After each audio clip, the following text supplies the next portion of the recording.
What's going on, everybody? I hope you're all having a fantastic day. Today we're back with part 2 of my ranking videos.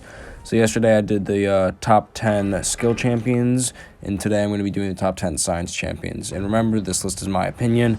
It's not right, it's just what I think, and feel free to leave your list in the comments below or just argue with me down there. I'm all open to it. So without further ado, let's get into number 10. And at number 10, I put SpiderGwen. Now, I think that she is one of the most overlooked champions in the science class, and she's definitely top 10 worthy in my opinion. She's got some nice power control off the special 1. Her special 2 is great for just stunning the enemy for a long time, so you can get a lot of hits and damage in. And of course, her heavy attack applies that slow, so you can deal with all the unstoppable and evade opponents. And I just feel like she doesn't get enough love for the science class, and although she's not near the top of it, she definitely is a really solid rank up. I think Karate Mike took her to rank 3, and he had some really good gameplay up, so I'd go check that out.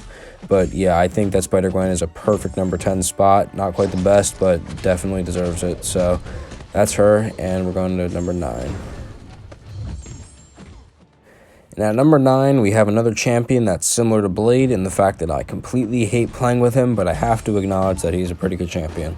So we have Red Guardian at number 9, and I won't lie, this guy's a lot of utility. He has the perfect blocks with his shield charges. His heavy attack is good for refreshing the debuffs, and he has a really, really long slow off that special 1. And he has the trauma debuff that gives you extra damage per hit. And I just don't like this guy because he's so stressful to play, especially at a low sig. Like, this is probably a sig 20 4-star Red Guardian, and you can see that slow is falling off pretty quickly. And just wait till I get the trauma on my special 2, it falls off so quickly. You basically have to parry heavy the whole fight. You can't even do like a combo in between. Like, see, I just launched it there, heavy attack to refresh, but then I won't get another in and it's basically gone. So that's why I don't like Red Guardian, but I get that a lot of people like it and that he's a great champion, so I won't put him any higher than number 9. I wanted to put him lower, but I have to give him respect. Now for number 8, this is probably going to be my most controversial position on this, but I think it's Thing. Now, Thing alone without any synergies is not a top 10 science champion at all in my opinion. He just doesn't have a lot of damage output, but with the champion synergy, I can't deny, he is one of the best science champions with it. But the thing is, you cannot take that into a lot of content. It's not viable. It takes up at least 4 of the 5 slots on your team. And while you do get a huge damage payoff with his immunities and just all the furies, I don't think it quite justifies taking up 4 slots in a team. And there's a lot of science champions who can do damage in different ways that's just as good, if not better than Thing. And he does have his rock stacks that mitigate damage, but even with all of that, I just can't put him higher than number 8. But with the synergies, he would be higher if that was how he's designed. And at number 7, this is a champion I think could definitely move up on the list in the future because I love this guy. It's Spider-Ham. I got him as a 6-star in the Cavalier 2020 crystals, and I took him to rank 2 instantly, and I really wish I didn't use my tier 3 or tier 5 science catalyst on Void because I kind of want to use it on Spider-Ham because he's just so fun to play. His utilities unlike any other. You can completely avoid any degen, which makes him insane for Bane nodes or no retreat. So useful in that sense. The power stings give him a damage source that doesn't mean like immunities don't affect it, so you're fine with that. And look at the power sting damage, it just does so much, especially when you launch off a special 3 and you have a lot of nonsense. You can refresh them like there, it just drops for health.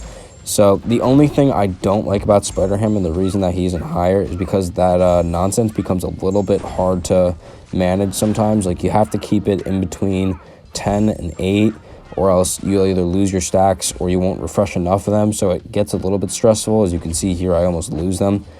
It was barely enough, but yeah, there's still enough damage on Spider-Ham that he sits easily in number 7, and I think with time, he could definitely move up on this list. So yeah, I love Spider-Ham. And let's see who's at number 6. So at number 6 is another champion who has the potential to move up on this list, and it's Immortal Abomination. I've been seeing this guy do so much stuff. I know Vega has so much gameplay on his rank 3. He loves him. And I gotta say, I really want to rank 5 my 5-star just to see the new power level and what he can get up to. but this guy has a lot of utility. Like you can see on every blocked hit, he applies a weakness to the opponent, so it doesn't do as much damage to you. He has a small petrify that can block out some healing. And the acid burn effect is so crucial because you can go unblockable, and that's one of my favorite abilities, just being able to strike into someone no matter when. So that's really great. And then he also has the self-stacking poisons, which if you have willpower on, like you can see I do here, I'm healing for 46 currently, but the higher poisons you get, the lower healing it'll be.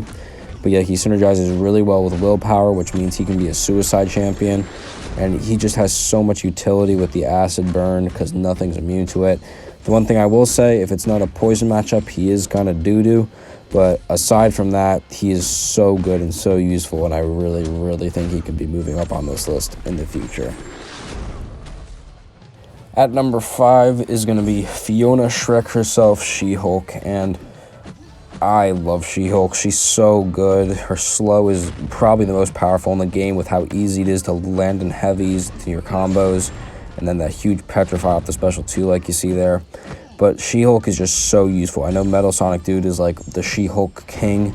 He has so many videos of her just destroying content. And although these new champions like Spider-Ham and Immortal Abomination might be more flashy, might have more effects on, I think the sheer amount of just consistency that SheHulk has is just purely unmatched. Like, she's hitting for 15k mediums right now with only 18 Furies, and this is only a rank 4 5-star, so she can get so much more powerful than this. Yeah, I just don't think you can put SheHulk any lower. You can honestly argue her being a top 3 science champion. I just don't see it as that way, but people who can play her well definitely could put her up there. So SheHulk is just easily a top 5 science champion for me. Now, switching out of some Realm of Legends gameplay and into Monthly Cavalier, we have number 4 as Void. And I know a lot of people have the same impression of Void as they do with Blade, where he's not as good as he used to be. But I still think Void has a huge impact on the game. He can do so much of Act 6. His debuffs are so good for just melting down opponents. Fear of the Void is an awesome ability, gives him so much damage. And I just think Void has utility that'll be able to stand the test of time. Like, he's not always going to be the best option for something, but he can always counter it. Like, he's just so consistently good, great in war. And I just think Void is going to have an impact on the game that'll be felt. That's why I took mine to rank 3 as my first one, because I know that no matter what, Void's never going to be a useless champion. And while he might not have as flashy numbers as SheHulk, he just has the consistency that I just think he'll be good forever. So you might disagree, but I still think Void is number 4. And at number 3 is going to be Captain America Infinity War. Now, he, Void, and Human Torch all serve that same heal reversal. I just think he's better than Void, but not quite as good as Human Torch. He still has huge damage, but it really pains me that I don't have a version of him better than a 4-star, or else he would be at rank 5 or rank 2 instantly. It does suck that he has to have the full awakened ability, but it's totally worth it because the utility you get off it is absolutely mad. He has huge damage, as I said before, on the special 2 if it crits. Like, I think one of my crits here ended up being 42k from a 4-star with class disadvantage, so he clearly has the numbers to keep himself going. He has the stun on the special 2. You can heavy counter in the corner, and I just think that he's so good. All of the debuffs he can put on the opponent is amazing, and Captain America Infinity War has just always been prevalent in the time he's come out. I think it'll stay that way. Much like Void, he's just always going to have a use in the game. And yeah, definitely a top 3 science champion. Definitely better than Void. But you could switch him and Torch around depending on how you like to play the game. So that's Captain America at number 3. Okay, so now even though I said that Captain America could be argued for number 2, I still think that Human Torch is ahead by him by like a country mile. He does so much damage against Mystics, like you can see in this fight. After I realized I didn't activate the pre-fight, I'm just going to start getting hit by Juggernaut on purpose. You'll see how quickly he goes down. Remember, this is like 550,000 health, rank 5 5-star. You can just see how quickly he's going to go down. But yeah, his Incinerates, as you see, builds up the Smolder. They deal so much damage. When he's in Nova form, he's basically going to kill like anything if they have energy attacks, and he can keep building Smolders. Even when it's just his Incinerates, they have so much hero reversal potential. Like Abyss Dark Hawk solos are basically built around Human Torch. When he's in Nova form, you have the Power Stings that just do so much damage. And even though his special attacks and basic attacks hardly hit for a lot, like you can see like 3k medium attacks and 1.9 lights, it doesn't matter because you can see right now Juggernaut's health is at 50 and it just shoots down every second consistently. There's nobody better in the game at, in my opinion, reversing healing and doing damage than Torch, which is why he easily fits in at number 2. And if there wasn't one champion in the game, he would have been number 1, but I think we all know who that's going to be. I mean, it's Quake. Who else could it be? So if I said Human Torch was a country mile in front of Captain America, then Quake is like billions of galaxies and eons ahead of Human Torch because she can do everything. There is like only a few nodes where she cannot counter, and those are like things like Spite, where she has the permanent dexterity, so they gain power in their specials, and True Stack nodes. But aside from that, Quake can do absolutely everything. She probably did about 75% of Act 6 exploration for me. I've been able to solo Abyss fights with her. She's just unbeatable. I did a 3-star run in the new monthly side event with her because she could just deal with everything. It's so easy. Things like Aggression Fury, you don't have to worry because she's never going to hit you. Things like long distance relationship, you can have the concussion on so they will not realize anything and they can't get their weaknesses on you. She's just so broken. I have no idea how they added her into the game. When they did, she's easily the best champion in the game, not only the science class, in my opinion. Sure, Ghost is really good, but something about Quake where you just never, ever take damage. It's so good.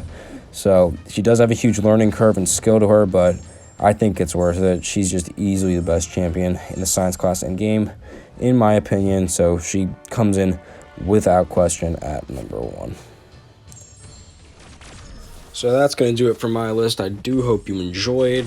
Before I close, I just want to throw in some honorable mentions. They'd be Red Hulk, Immortal Hulk, Gladiator Hulk. They're all really good and solid, but I just couldn't quite put on the list. There's some of the funner champions in the science class, but I would have bumped Red Guardian out, but they're just not as good as Red Guardian, so I couldn't. But yeah, they definitely deserve to mention, and that'll do it for this one. If you enjoyed, feel free to subscribe, but you do not have to at all. Viewing this video just helped me a lot, and I really appreciate that you do it. So I hope you all have a great day, and I will see you either tomorrow or the day after for my ranking of the Mystic Champions in Marvel Contest of Champions. All right, have a good one, guys.